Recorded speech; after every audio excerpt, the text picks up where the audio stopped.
Wait. Okay, now we're live.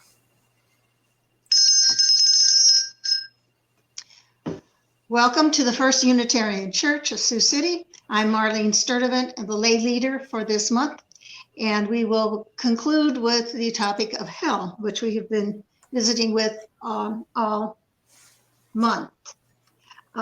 We hopefully have our special guest, Reverend Dr.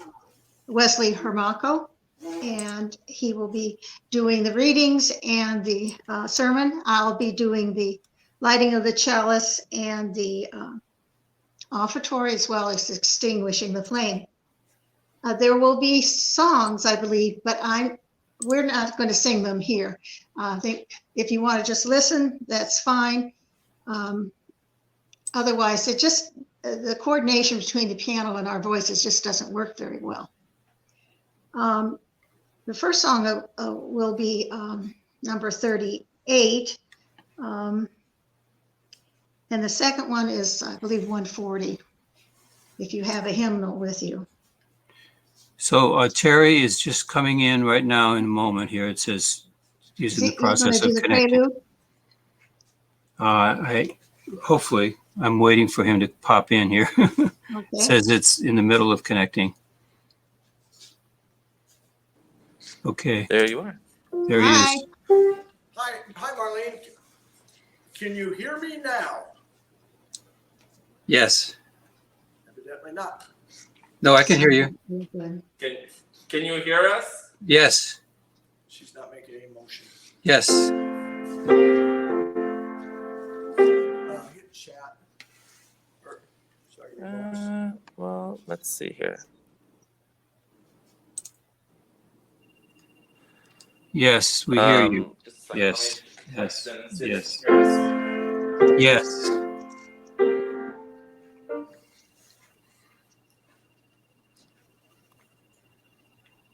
Yes, we can hear you.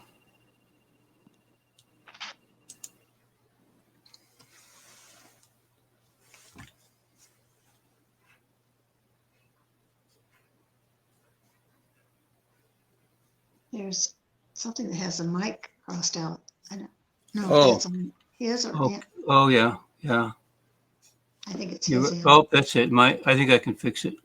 No, it won't let me. Yeah. Your mic is turned off, Terry. Mm-hmm. Your mic on whatever device is no,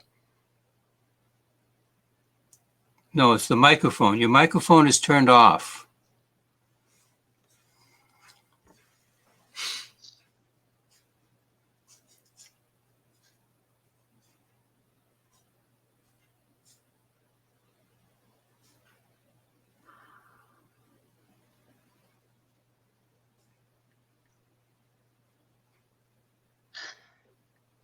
I'm going to call Carter. Okay. And let him know, see if he answers.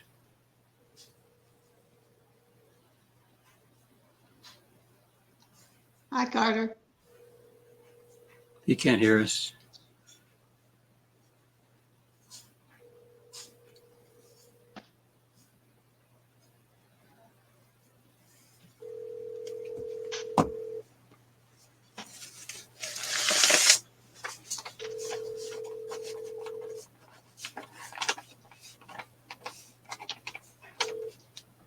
You've reached the voicemail of Carter.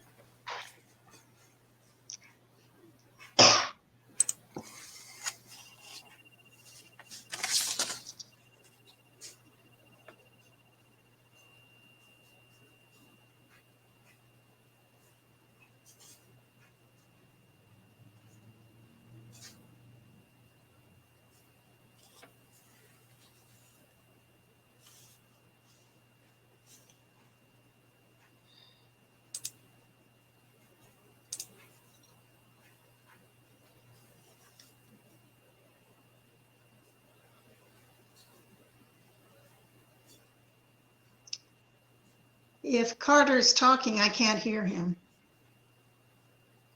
No, we can't hear him because his mic is muted. I'm trying to send a message to him, but I guess he's not getting it. Okay. So why don't you do a reading, Marlene? Dr. Hromatko had all the readings, so Oh, I'm going okay. to, I do have something here Okay. from the book Chosen Faith, which I have used before.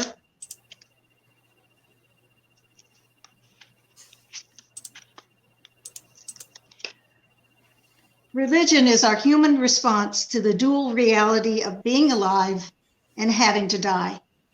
Unitarian Universalism might best be described as a life-affirming rather than a death-defying faith.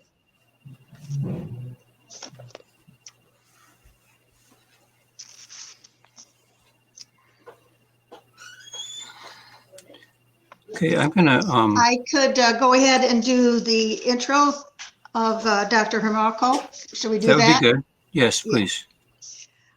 Wesley W. Hromatko is ordained and a fellowship Unitarian Universalist minister who has served in congregations in the Midwest and Massachusetts.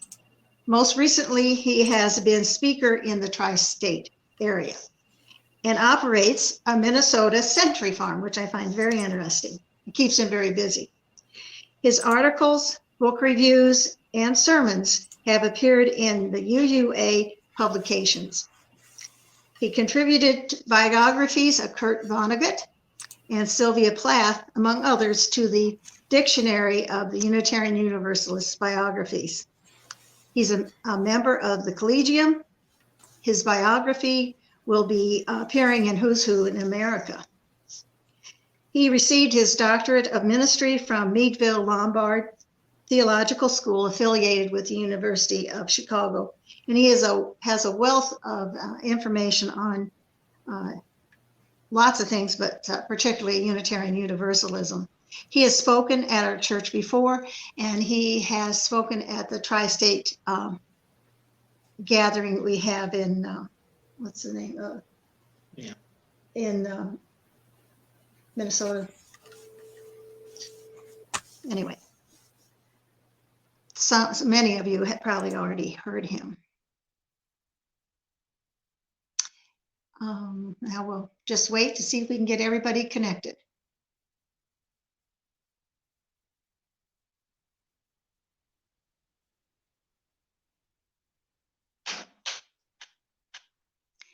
Just in case you're wondering where I am, I'm in my dining room at our home in Sioux City.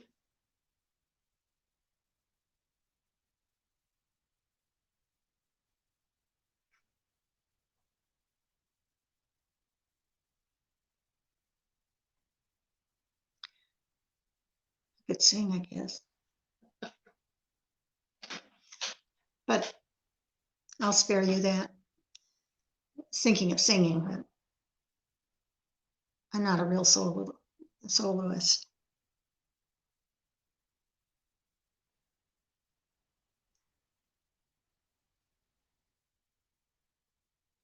I've been described as a filler as far as singing goes. Kay did it.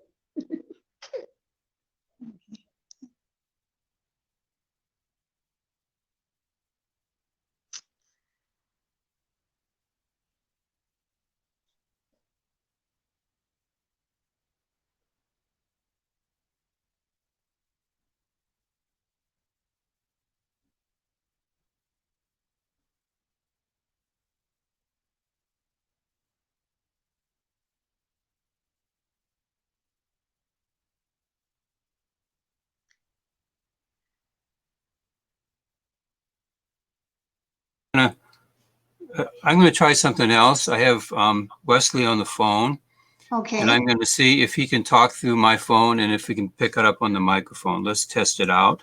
Okay. Okay.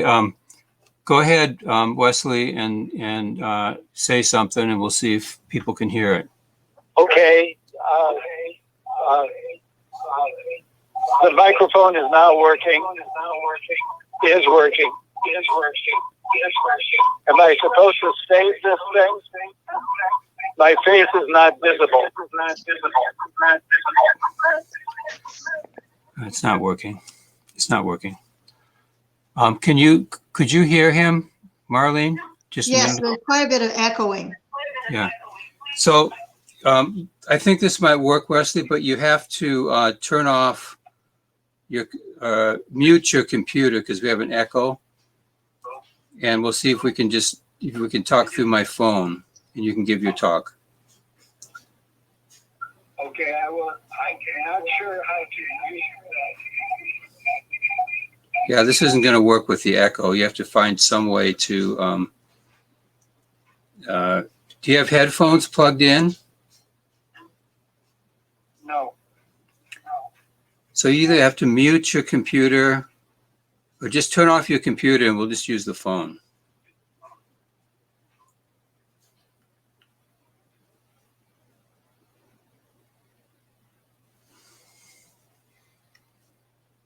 I'm not sure how to do this. You want me simply to turn off? Yeah, we have a terrible echo. You have to, there's two things go. You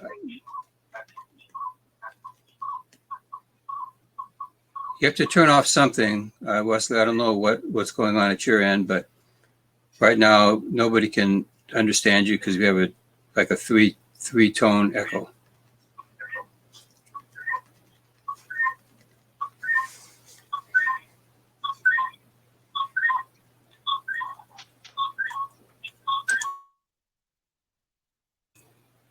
Marlene, while I'm doing this, why don't you maybe read the 7 Principles?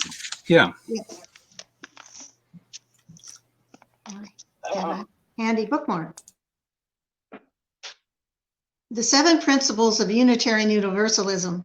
We, the member congregations of the Unitarian Universalist Association, covenant to affirm and promote the inherent worth and dignity of every person, justice, equity, and compassion in human relations, acceptance of one another, and encouragement to spiritual growth in our congregations, a free and responsible search for truth and meaning, the right of conscience and the use of democratic process within our congregations and in society at large, the goal of world community with peace, liberty, and justice for all, and respect for the interdependent web of all existence of which we are a part.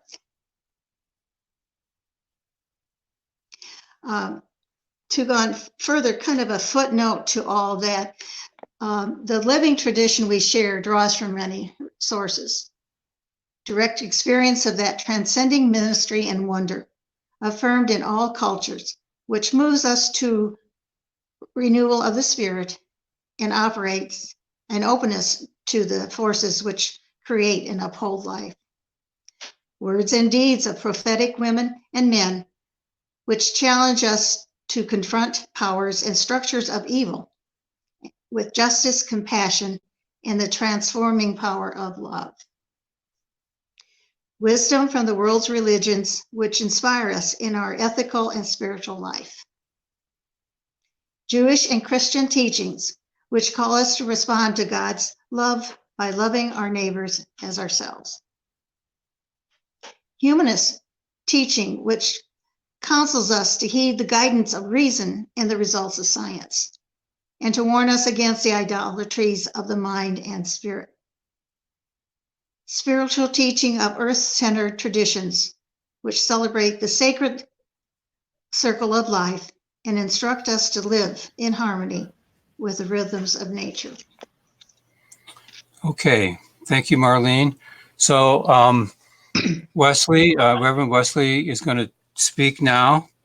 So go ahead. Okay. I was going to begin by telling the story briefly about Channing and his father. Channing, of course, was our chief spokesman on the Unitarian side in the 19th century. Channing's father took him to a hellfire and damnation sermon as a child and scared the pants off him. He came home, he was afraid, and his mother asked his dad how the sermon was, and he said it was great. He was a strong man. It was a wonderful sermon and great doctrine. Well, anyway, the effect on and then he sat down in his chair and got out the newspaper and started to read it while his mother, Channing's mother, started finishing dinner. Well, at this point, Channing decided that you really should be scared if you had listened to the sermon. His father wasn't frightened, and he concluded his father did not believe in this hellfire and damnation stuff, and it stuck with Channing pretty much the rest of his life. So, where's the fire today? 53% of Americans believe in hell, in contrast with a small minority in Europe, where the fires seem to have cooled. Here, belief in hell is most common among the evangelicals, as you might suspect. 3/4 of Muslims believe in hell, maybe down to 1/3 of Buddhists, Hindus, and Jews. Of course, there is a problem. There is no agreement as to what hell actually is. The philosopher Kant, who influenced Emerson, said that while there is no proof of an afterlife, he postulated as a matter of practical reason in his critique of practical reason. Because people want justice, although it cannot be proven.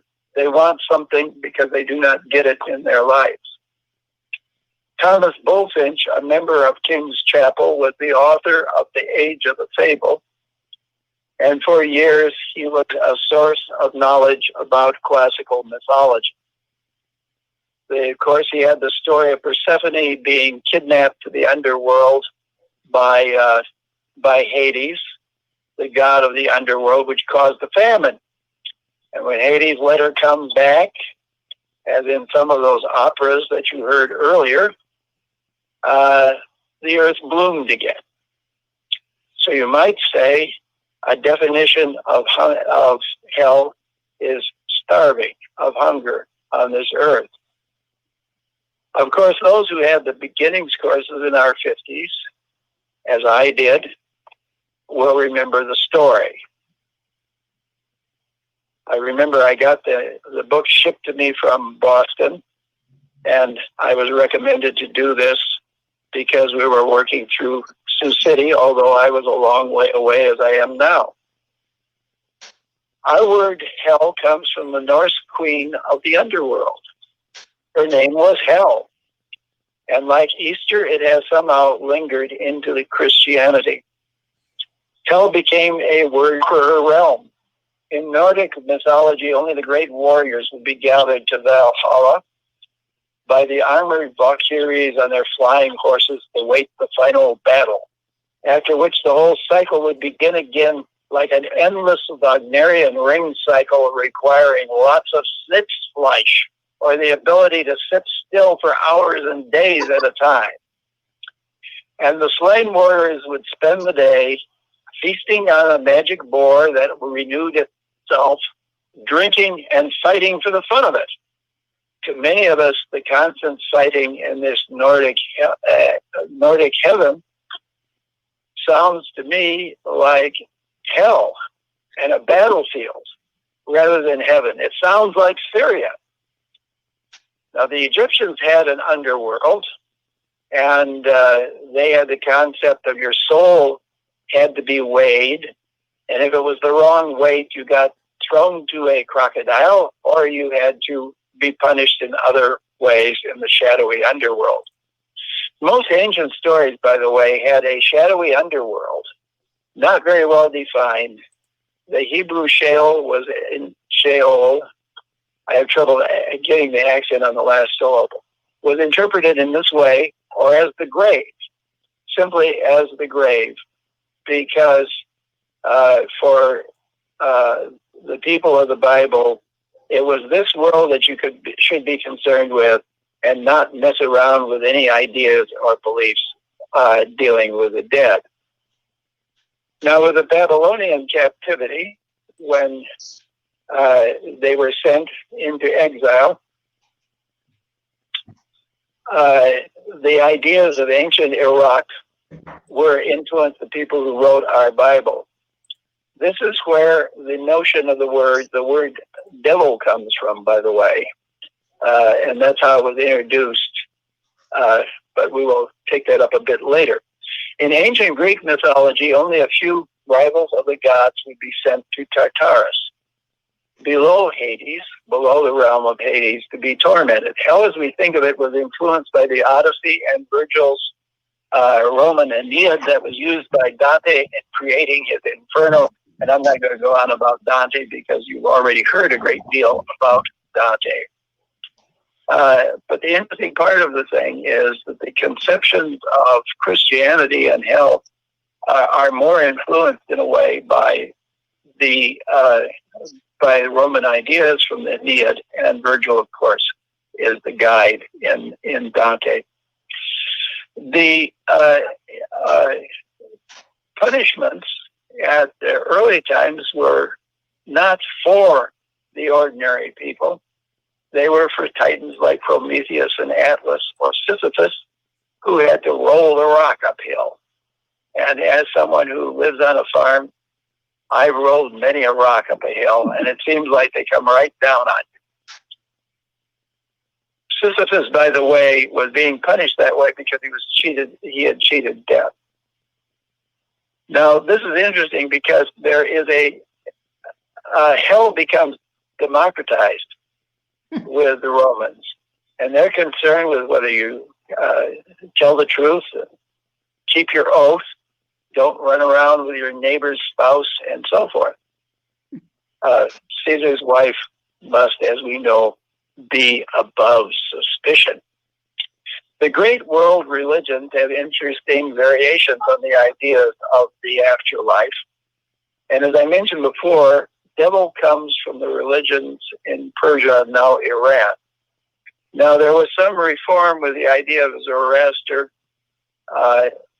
and there are still Parsis in India who may be the only ones who survived the present regime. But the belief was that there was an endless battle between good and evil. I shouldn't say endless because it did. The idea was, in the end, good would win, evil would lose. But if your conscience was found wanting, on your bridge to the next life, off you went off the bridge into the underworld, and it was pretty bad.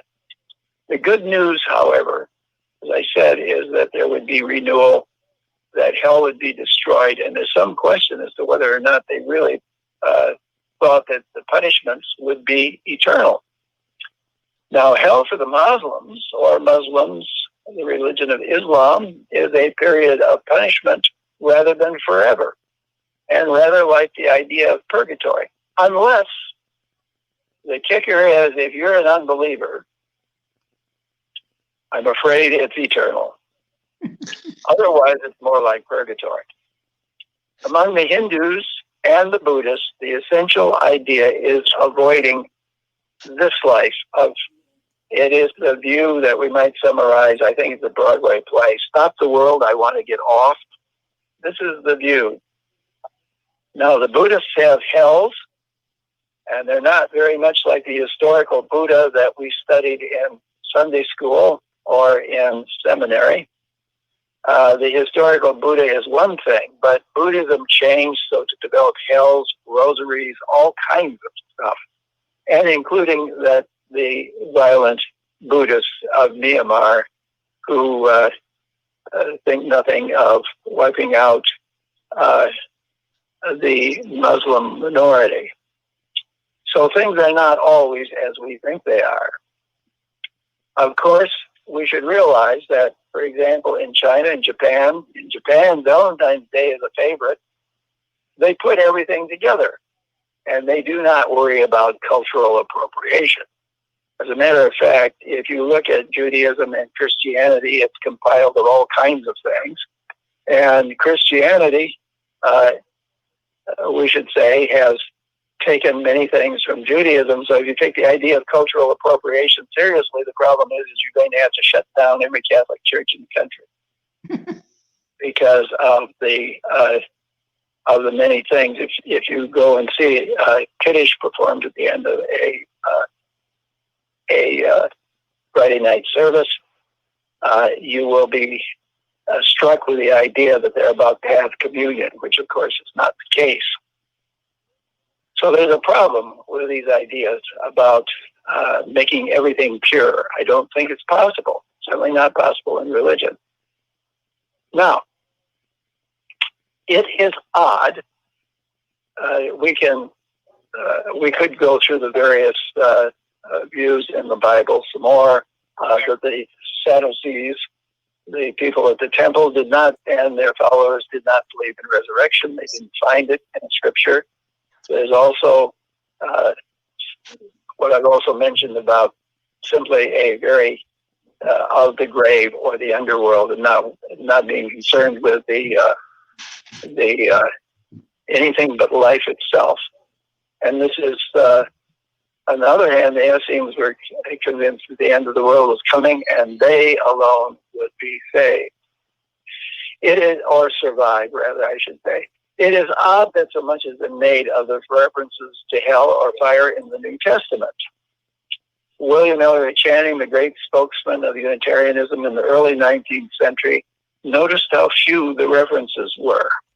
He said the word would not appear in Paul, Peter, and there are only a few by Jesus in any careful translation. He also said that the word, as we're using it, was more of a figure of speech and not to be taken at face value. He argued that it was not any hell outside of ourselves that should scare us, but the inward torment of the mind. This is Channing. He said that we needed to lift the fallen spirit, heal the diseased mind, and restore it to energy and freedom of thought, conscience, and love. Now,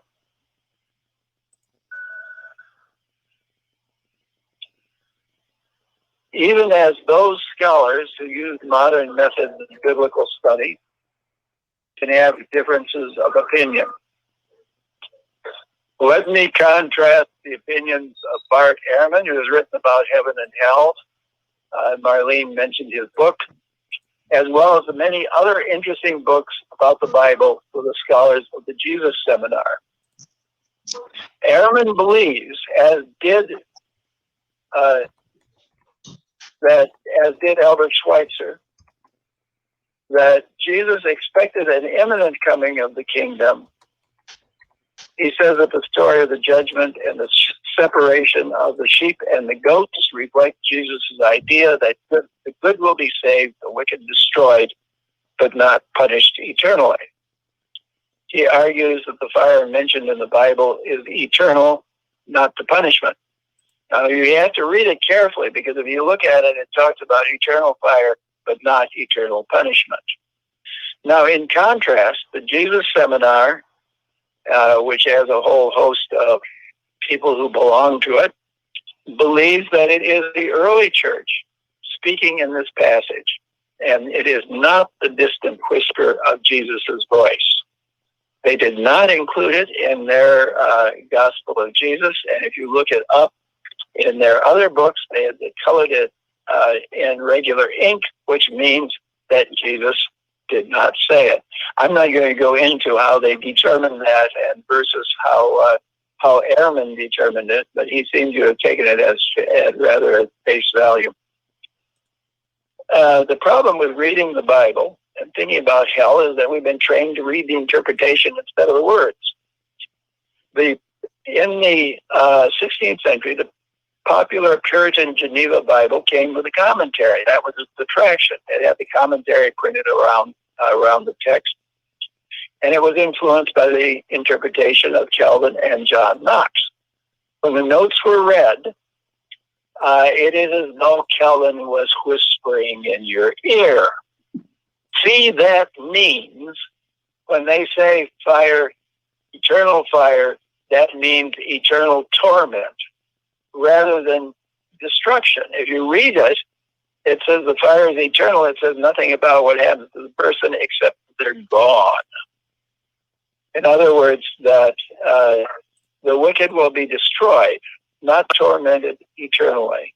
So God in our story is not a monster.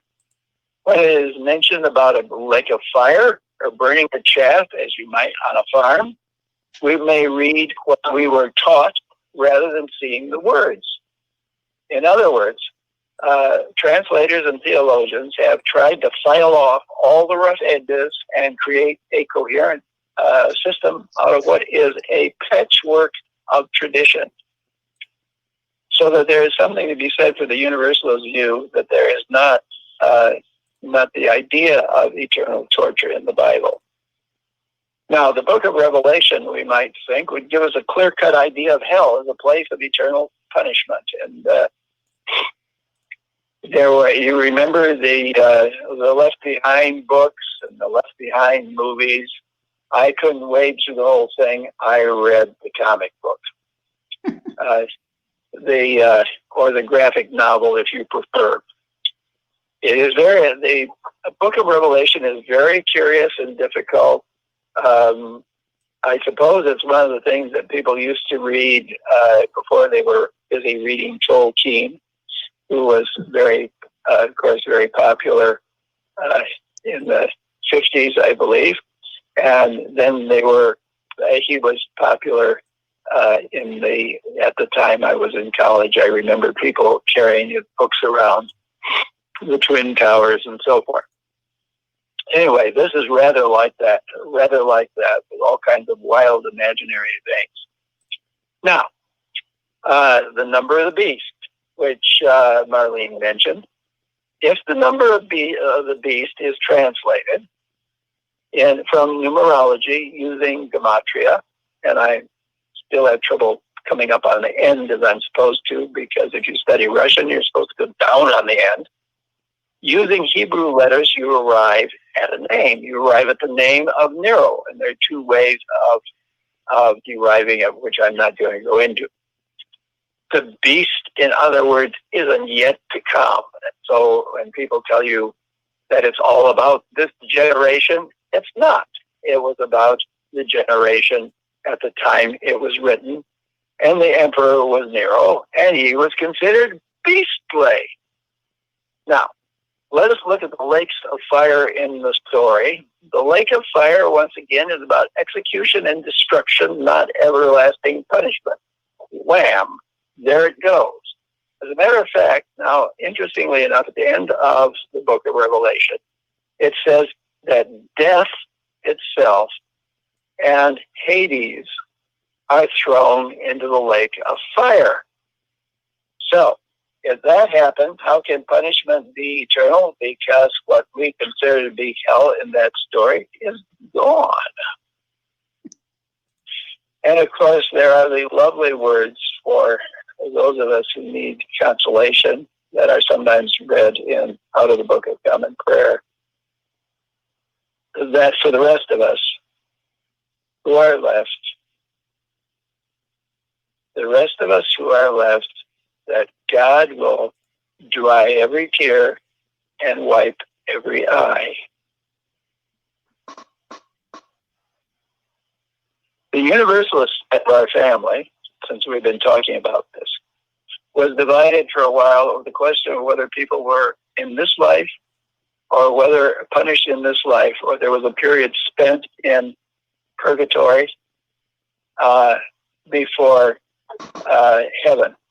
These were called restorationists, and they're rather like Origen, of whom you will hear more presently. They read the scriptures, and they decided that there was a better word for all, and they read it very much like I've been telling about. Recently, David Bentley Hart, who's an Eastern Orthodox scholar and biblical translator, who has translated a new version of the New Testament, has written a book called That All Shall Be Saved. He said it was a book that he didn't think anybody else would read or be interested in, but he wrote it anyway, he said. He makes the point that most translations into English are totally misleading. They translate a number of words, including Sheol, Hades, and Tartarus, all as hell. but the words are all different, and they each have a different kind of cultural understanding. They represent different ideas. Hart points out that in translation, in a majority of passages from the Greek, that salvation is for everyone. He also turns then to Origen and Gregory, another early church father that I remember studying. We might expect then that the first 1,000 years of Christianity would have left a story of hell and the torture of sinners, if, in fact, that the conviction that there is a hell, that it is fiery and it is lasting.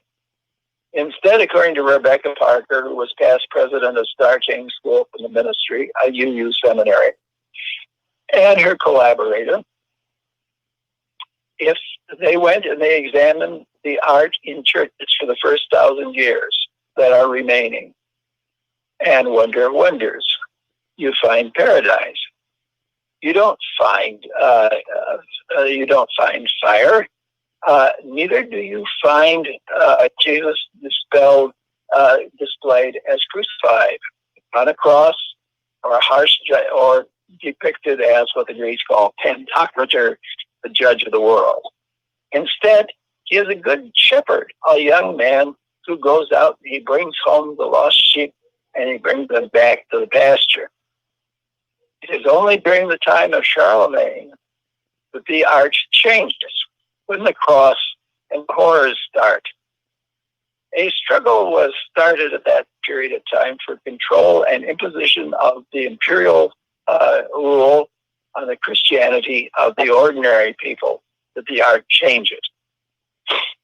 You have to remember at this time, too, that throughout Europe during that there were Arians who did not subscribe to the earlier imperial idea of the Trinity.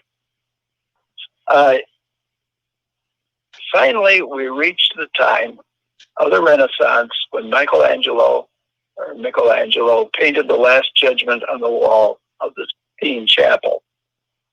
Classical references such to Charon the boatman is in the picture, who ferried the dead across the Styx. There apparently wasn't enough pictorial representation in the Bible to suit the painter. So that we find the classical idea of hell, which I mentioned before, is how we derive much of this stuff. There are the seven deadlies, of course, and we find the other ideas that are coming from the way that hell was portrayed in the Aeneid more than in the Christian New Testament. There's so little about hell, it was necessary to turn to ancient mythology. The role of hell in ethics, we might say, after we go through all of this and we talk about it. I mentioned Kant at the beginning of this, and I'm sure my friend Richard will straighten me out on Kant if I am wrong. But the role of hell in ethics, we might call it a giant scared straight program. And it is like the worst prison, like parchment that we might imagine. However, if you think about the scared straight program, it was found to have failed totally, and in fact, even made people worse. It failed. The scary afterlife of the Egyptians didn't stop ancient grave robbers, and most of the graves that are found robbed, that's why Tutankhamun's, the opening in the 20s, was so interesting, because most graves did not have what they found. It had already been robbed. And the robbing, apparently, in these graves started almost as soon as construction stopped.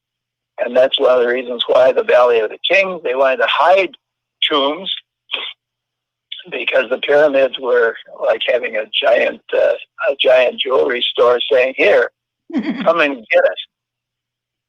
Now, eternal punishment after death is far away, and those who should worry about the police don't. One of the characteristics in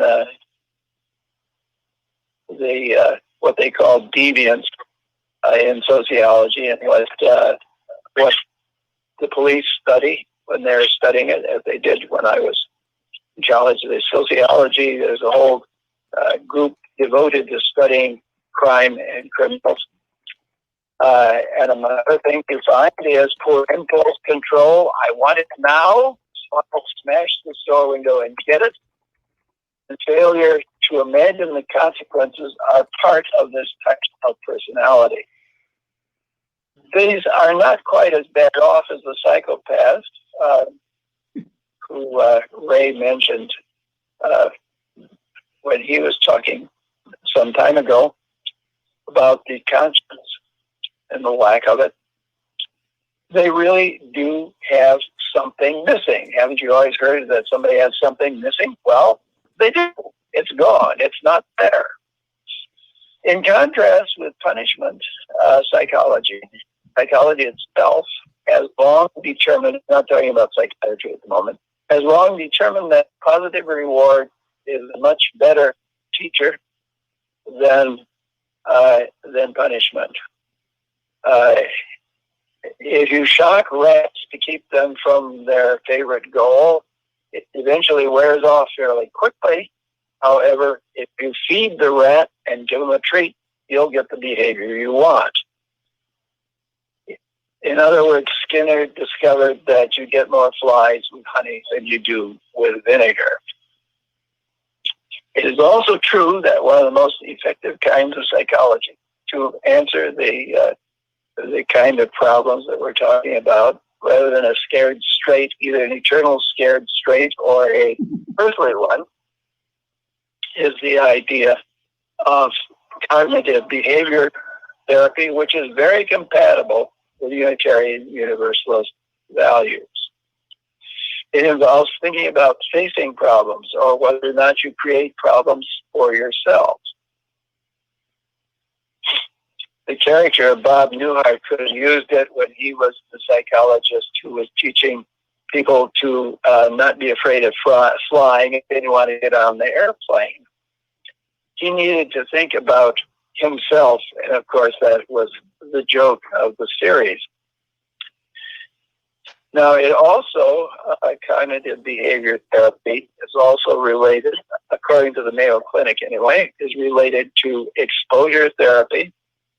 In other words, that you are gradually introduced to what you fear, and you, in a place where you feel you are not going to be truly hurt, and to make it wear off, to make things wear off. Now, I say this is quite different from the point of view which is run wild on college campuses and other places, the idea of the trigger warning. I am so offended or so upset, you may not expose me to anything that might upset me. Or protection from the stress it requires in facing the problem. In other words, this is not a good thing to do. Of course, I would not. This whole business requires some degree of tact, but the idea that you can prevent anyone from ever experiencing anything that bothers them, of course, is impossible. And so this other method of dealing with problems is a better one. I'm going to conclude with John Milton. Now, Milton, it may be hard for some of you to believe, was an early Unitarian. And among other things, he's in hymnal, by the way, is that he, in a reading from Aerophagitica about the idea that we should all have freedom to publish and to discuss things and to talk with one another. So he's something of a hero, even though that he's often classified as a Puritan in books. He was an interesting kind of Puritan. He went to visit Galileo, by the way. And so the idea of the moon that he saw with Galileo occurs in his Paradise Lost, in which he tries to create the Christian ethic. Of course, many people have said that the trouble with Milton's Paradise Lost is this devil is altogether too interesting and too sympathetic, which is I don't know if he was trying for that or what, but anyway, that's what has been said by some literary critics, as I recall. But he leaves us with what I think is a good piece of advice, which is where I'm going to conclude. He is the quotation from Paradise Lost, much beloved by Emerson's aunt, by the way, or aunt. Milton wrote, "The mind is its own place, and in itself can make a heaven of hell, a hell of heaven." And so here is where I'm concluding today, and we'll take that as our closing words.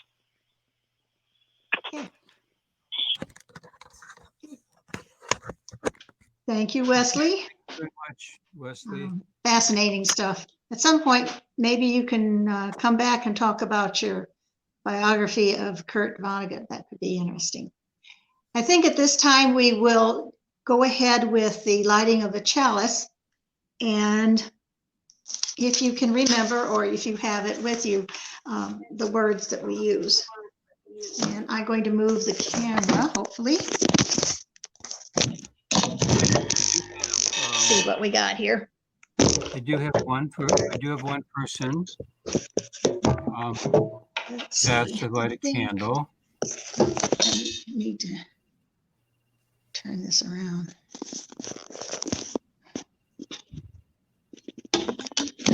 There, I believe we can see some of the chalice. You see that? Greg, I'm going to light the chalice. And Okay. I think I do have a picture of it. It's showing on my camera. Okay. We gather together as people of faith with joys and sorrows, gifts and needs. We light this beacon of hope, sign of our quest for truth and meaning in celebration of the life we share together. Now, I have, Greg, do you see anything? I'm there. Okay. Can No, I I do. show you the chalice? I did light one. I don't know. It did work before. There we go. Do you see it? Yes. Yeah. I'm moving it back. Would that help? Okay. Well, that's I perfect. do have some candles. If someone would like to have me light a candle. I have a couple. First, we have to light a candle for all essential workers for their health and safety.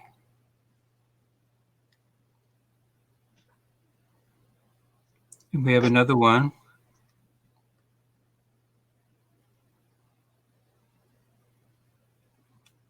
Okay, the next one.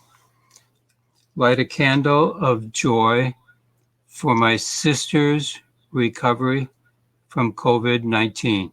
This is from Corey Cantrell. And if there's others, please write them down on the chat screen.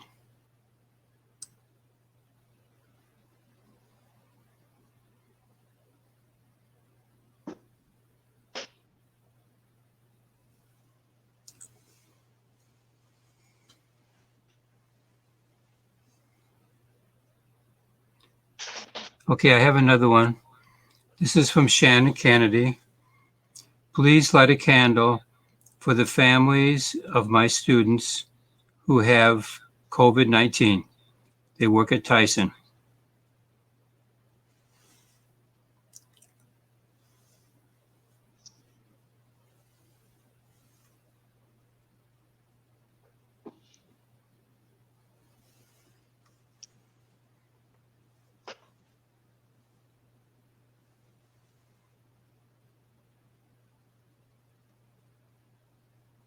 Any others?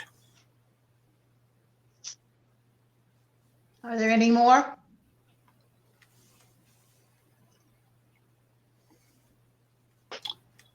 Apparently not. Wait, one more.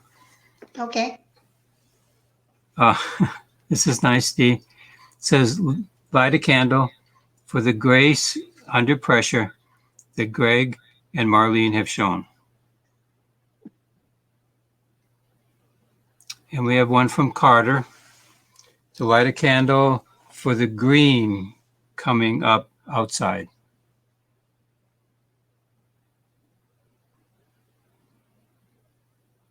Okay, we have another one. Light a candle of concern for my nephew who had a heart attack, and for my son's mother-in-law and the entire family who was diagnosed with COVID-19. And that's from Jeannie.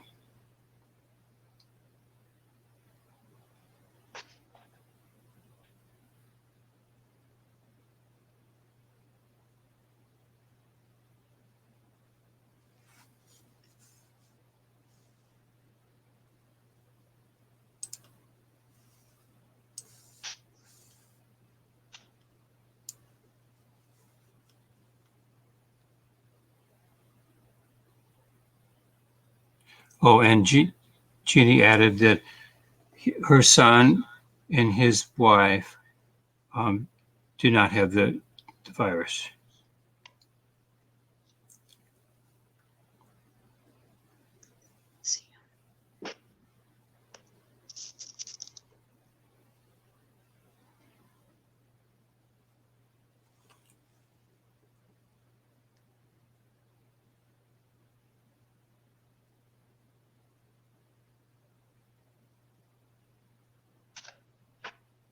Okay, I guess that's all. Sorry. I think that's all. Okay.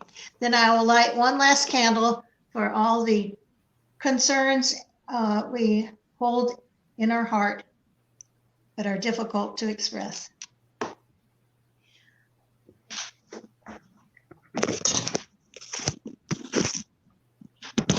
Now, I think I'm on, yeah.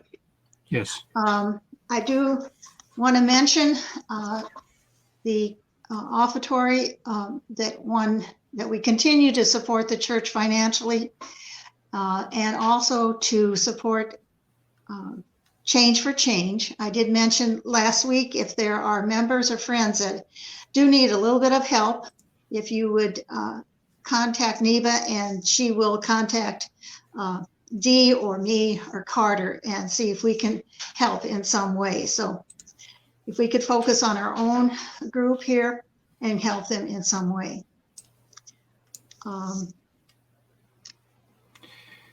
So I've. Does Wesley have another reading? I think he's offline at the moment. Okay. And I re-invited Terry to see if he can come in. Okay, good.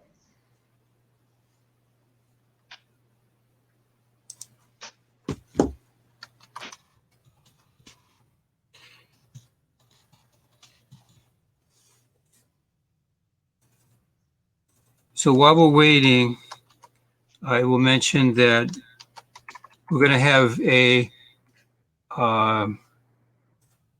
virtual coffee hour afterwards on Zoom. And I wrote down the ID number and the password on the chat thing here. So you can sign in and we can have a virtual coffee. Where is that again? I wrote it on the chats on the side here. Oh, okay. I see it. Will it be there for a while? Until I close this Okay. thing, yeah. Let me get a pen. Let me get a pen here. Might take time now for announcements. Dee is planting flowers in our flower garden, and she may be sending out an email on how that will be done. We don't want everybody there at the same time, of course. So if we can have sort of a scheduled time to bring flowers and plant them. Dee also mentioned, and we'll have to check with the email, that Doug Vandervoort has some plantings that he will set out for people to take for their own gardens, but that needs to be confirmed. But look for those two announcements. Okay, so I'm not able to get Terry, but I think Carter is coming in. Okay. I'm gonna close out.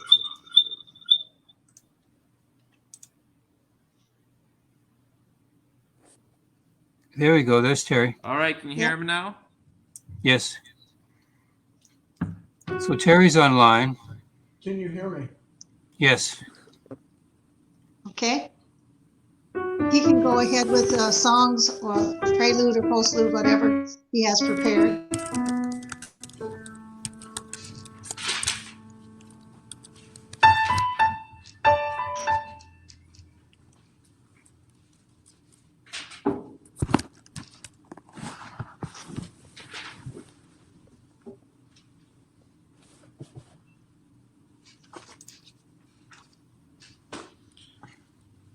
All right, go for it. Rita says yes. I gather I'm playing the postlude. Or whatever you want, for as long as you want. Why not?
Okay, let me get you, shut the door.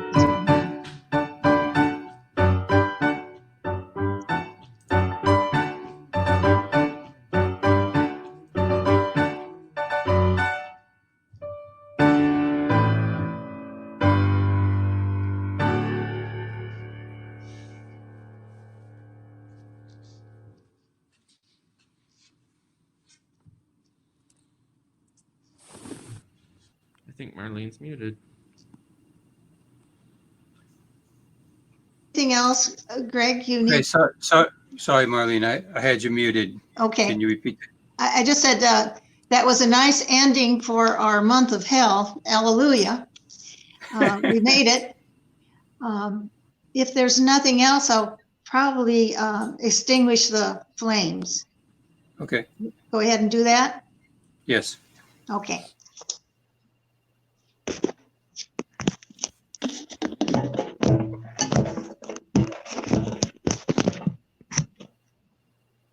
I don't know what I've got here. Let's see. Yeah, that's good. All right, if we can remember, we extinguish this flame, but not the light of truth or the fire of commitment. These we hold in our hearts until we are together again.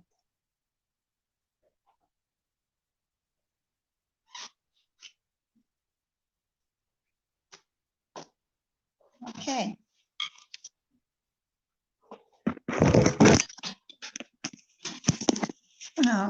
Ray and I have some coffee. I'm going to push chat and see what I get.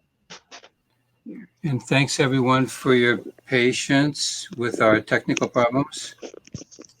And you will be able to listen to this again on Crowdcast with that same link, or I will also post it on YouTube. So if everyone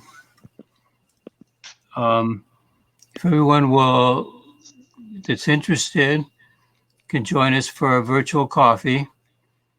If anybody has a question about that, please write a note now. It's on Zoom.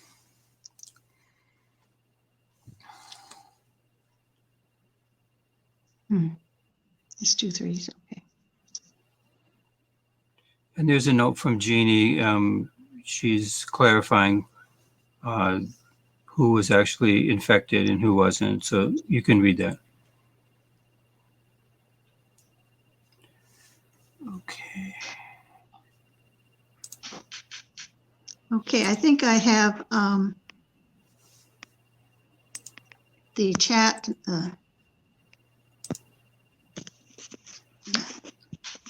Now I have to get my, are we going to close here? Yeah, so I just want to mention, I also copied the invitation to the Zoom. So there's 2 ways you can do it. You can either click on that link, or you can open your app and just type in the meeting ID and the password. Do you know how to do Zoom? You know how to do Zoom?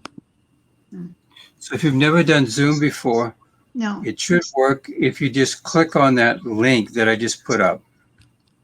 It says Zoom meeting, join Zoom meeting. And it should open in your browser, even if you don't have an app.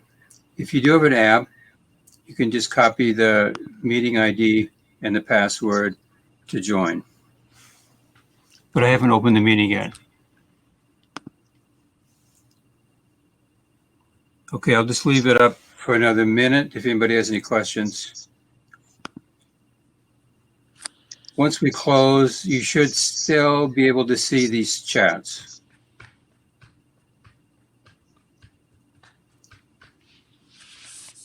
Okay, thank you, everyone. You see, I have my Gryffindor shirt on today in honor of Harry Potter.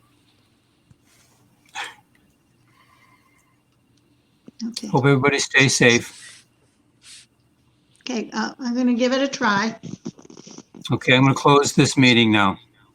Bye and thank you, everyone. Thank you.